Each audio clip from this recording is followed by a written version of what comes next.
इंदौर ने आज जनसेवा का एक योद्धा खो दिया। शहर के वरिष्ठ अधिवक्ता और समाज सेवी आनंद मोहन माथुर नहीं रहे।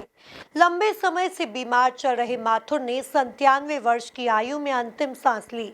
माथुर साहब सिर्फ अधिवक्ता और समाज सेवी ही नहीं थे, बल्कि आजादी की लड़ाई और जेपी आंदोलन में भी उनका बड़ा सहयोग था। देखिए एक खास रिपोर्ट। इंदौर ने खो दिया जनसेवा का योद्धा। वरिष्ठ अधिवक्ता और समाज सेवी आनंद मोहन नहीं रहे। लंबे समय से बीमार चल रहे थे माथुर साहब। 97 साल की उम्र में ली अंतिम सांस। इंदौर के इतिहास में हमेशा जिंदा रहेंगे माथुर साहब के कार्य। वरिष्ठ कानूनविद और समाज सेवी आनंद मोहन माथुर का शनिवार सुबह लंबी बीमारी के बाद निधन हो गया। वे 97 वर्ष के थे। उनकी अंतिम यात्रा 23 मार्च को सुबह 11 बजे उनके निवास रतलाम कोठी से निकलेगी। अंतिम संस्कार रामबाग मुक्ति धाम पर होगा। 70 से अधिक वर्षों का करियर, समाज सेवी और स्वतंत्रता संग्राम सेनानी। मध्य प्रदेश के पूर्व महाधिवक्ता आनंद मोहन माथुर की पहचान मात्र इतनी ही नहीं थी। बात देश की आजादी की हो या व्यक्ति की स्वतंत्रता की, आनंद मोहन माथुर ने अपना पक्ष हमेशा मुखरता से रखा। वह उन चुनिंदा लोगों में से हैं जिन्होंने देश की आजादी की लड़ाई भी लड़ी और जेपी मूवमेंट में सक्रिय योगदान भी दिया। देखिए, ऐसा है कि जब किसी व्यक्ति के जीवन में कुछ लक्ष्य होते हैं, कुछ ध्येय होते हैं, और उन ध्येय को पूरा करने के लिए जब तक उसमें ऊर्जा रहती है, वो ऊर्जावान रहता है। मेरा एक सपना इस भारत देश के लिए रहा है, और वो सपना ये रहा है कि ये अलग अलग ज़बानों का, अलग अलग भाषाओं का, अलग अलग रंगों का, अलग अलग धर्मों का, अलग अलग जातियों का, अलग अलग रंगों का ये एक ऐसा मिला जुला भारत रहे कि जो दुनिया के लिए एक आदर्श हो। और इसके लिए ज़रूरी है कि इस देश में एकता हो, इस देश में सद्भाव हो, इस देश में प्रेम और मोहब्बत हो, इस देश में जाति विहीनता हो।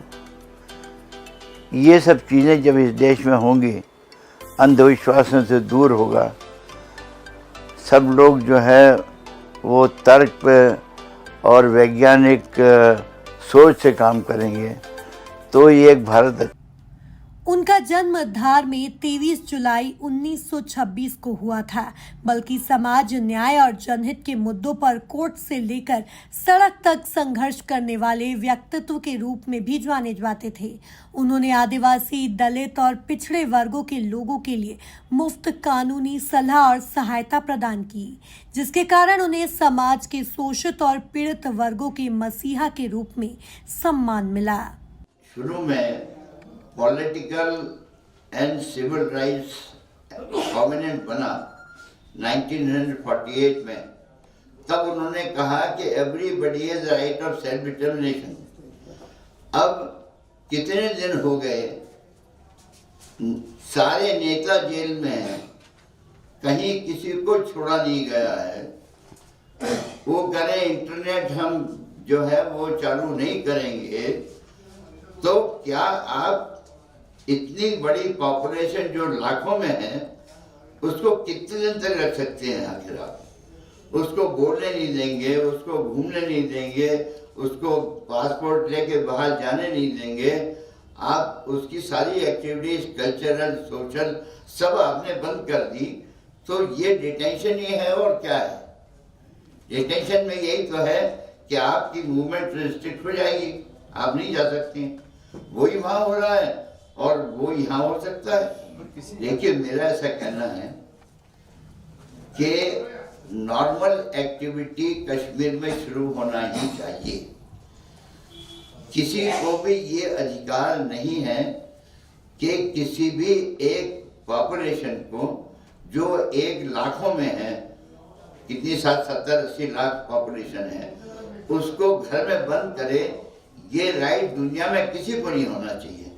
ये जो है ये डिक्टेटरशिप है, ये इसको आप डेमोक्रेसी में कभी नहीं होता है। डेमोक्रेसी में अगर उनके भी तो राइट्स हैं, या तो आप ये कहिए कि वो सिटीजन नहीं है, उनके ना तो मूलभूत अधिकार हैं, न उनके 25, 26, 27, 28, 30 कोई अधिकार नहीं होंगे, ये कह दीजिए आप, या ये कहिए अगर हैं तो आप रेस्टोर कीजिए। देखिए टेम्परेरी मेजर्स अलग बात होती है। आप जब डिटेंशन में किसी को रखते हो तो ऐसा नहीं होता है डिटेंशन साल भर का होगा, या एक्सटेंशन हुआ तो 2 साल का डिटेंशन होगा, या शुरू में होगा तो 3 महीने का होगा। कभी ऐसा नहीं होता है कि इंडेफिनेट के डिटेंशन होगा, हम नहीं जानते, पता नहीं कब खोलेंगे। सिर्फ कोर्ट में ही नहीं बल्कि समय आने पर वह सड़क पर उतरने से भी नहीं हिचकिचाते थे। इंदौर के सांस्कृतिक और साहित्यिक परिदृश्य में उनकी उपस्थिति महत्वपूर्ण रही है। इंदौर में प्रगतिशील लेखक संघ की स्थापना में उनकी प्रमुख भूमिका रही है। अंतर्राष्ट्रीय मंचों पर कानूनी विशेषज्ञ के तौर पर भारत का नेतृत्व भी किया है। इंदौर की स्मृतियों में माथुर